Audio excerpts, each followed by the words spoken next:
बिना विवाह के राजकुमारी हुई गर्भवती। स्वर्णपुर राज्य अपनी समृद्धि और सुंदरता के लिए दूर दूर तक मशहूर था। वहाँ की राजकुमारी सुनैना उतनी ही सुंदर थी जितना उसका नाम। उसकी आंखों में तेज था, चाल में गरिमा थी और बोलने में आत्मविश्वास, या यूं कहें थोड़ा घमंड भी।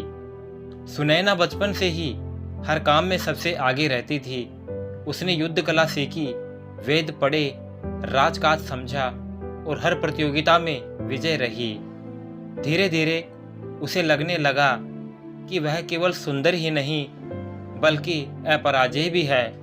वह अक्सर शीशे में खुद को देखकर कहती, इस धरती पर कोई भी मुझसे श्रेष्ठ नहीं है।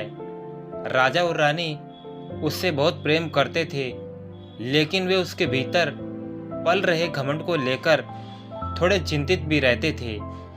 एक दिन जब राजमहल में एक उत्सव मनाया जा रहा था, वहां एक साधु आया। उसके चेहरे पे तेज था और आंखों में अजीब सा सन्नाटा। साधु ने राजकुमारी को देखकर मुस्कुराते हुए कहा, देवी, घमंड मत करो, जीवन बहुत बड़ा है, शिक्षक है। कभी कभी सबसे तुच्छ समझे जाने वाला जीव भी तुम्हारे जीवन की दिशा बदल सकता है। राजकुमारी हंस पड़ी। क्या आप ये कहना चाहते हैं कि कोई पशु, मुर्गा भी मुझे जीवन का पाठ पढ़ा सकता है? साधु चुप रहा, लेकिन जाते जाते बोला, हो सकता है। अगली बार जब आप दर्पण देखें तो आप अपने जैसा चेहरा न देखें। राजकुमारी मुस्कुराई, लेकिन उसके मन में कहीं एक अजीब सी बेचैनी घर कर गई। साधु के जाने के कुछ ही दिन बाद महल के बाग में एक अजीब घटना हुई। महल की नन्ही सेविका लक्ष्मी एक सुनहरे पंखों वाला मुर्गा लेकर आई। मालकिन, देखिए, यह मुर्गा तो जैसे सोने से बना हो। राजकुमारी को यह मजाक सा लगा, मुर्गा और मेरे पास। लेकिन फिर उसकी नज़र मुर्गे पर पड़ी। उसकी आंखें विचित्र थीं, गहरी, शांत और इंसानी।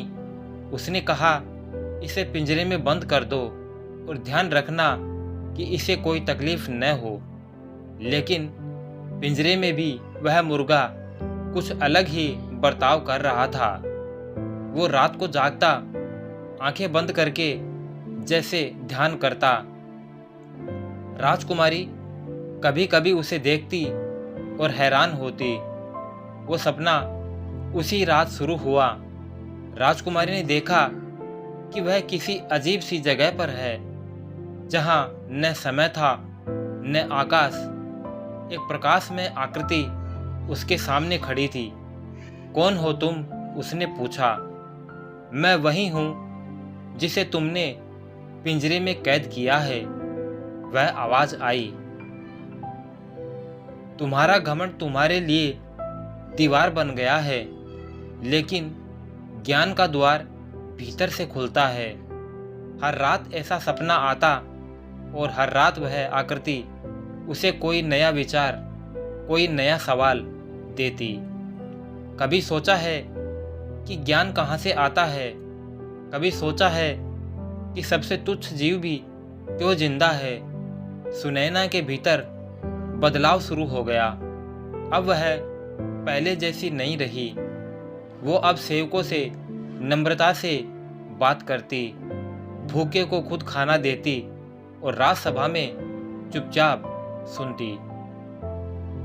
राजा रानी ने इस बदलाव को देखा।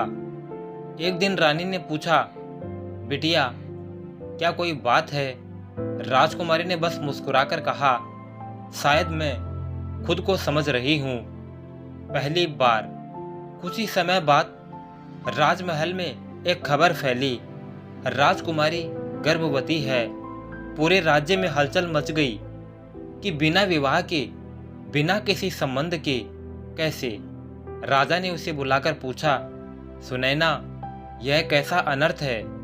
सुनैना ने सिर झुकाकर कहा, पिताजी, यह कोई अनर्थ नहीं, यह चमत्कार है। मेरे गर्भ में जो है वो कोई मानव नहीं, वह एक दिव्य आत्मा है। राजा चुप हो गया। वैद्य, तांत्रिक, पुजारी सबने जांच की पर कोई उत्तर नहीं मिला। लेकिन एक दिन महल के रक्षक ने देखा कि सुनैना उस सुनहरे मुर्गे से बातें कर रही हैं, जैसे वह उसे समझता हो। राजसभा के कुछ मंत्रियों ने कहा, यह अपशगुन है, राजकुमारी को वनवास दो। पर राजा की आत्मा अंदर से कह रही थी कि कुछ अद्भुत घट रहा है। उसने फैसला लिया, जब तक सच सामने नहीं आ जाता कोई निर्णय नहीं होगा। रात को राजकुमारी अपने स्वप्न गुरु से मिलने गई तो वह आकृति कहती, तेरा गर्भ वह प्रकाश है जो तेरे घमंड से जन्मा नहीं, यह ज्ञान से उपजा है। 9 महीने बाद एक अद्भुत घटना घटी। जब राजकुमारी की प्रसव पीड़ा शुरू हुई, पूरा आकाश सुनहरे रंग में नहाया।